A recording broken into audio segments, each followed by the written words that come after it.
Tinc una sensació agredolça.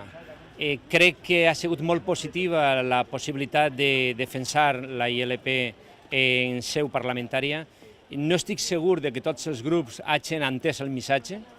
Crec que no s'entén bé quan nosaltres diguem que no estem disposats a cambalatges.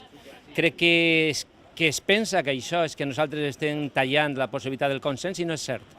Nosaltres el que passa és que no estem pensant de cambra cap a dins, estem pensant entre els parlamentaris i la gent del carrer. La societat valenciana vol un consens, però és que el consens la societat valenciana ja l'ha marcat. Vol una ràdio i una televisió públiques i en valencià. I això vol dir que ells tenen una faena.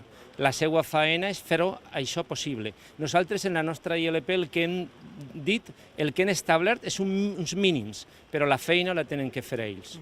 I a partir d'ara? A partir d'ara jo crec que vindrem el dia 19 com a públic per a veure el debat. Crec que la nostra presència sola ja serà un mecanisme de control. Nosaltres no volem coaccionar a ningú, però sí que volem que se sàpiga que anem a estar vigilants. Tant si s'aprova, fins i tot si s'aprova la ILP íntegrament, nosaltres continuarem vigilant perquè es complisquen els seus terminis, les seues condicions i els seus principis. Siga les Corts que avui hem visitat o siguen les Corts que isquen de les noves eleccions, crec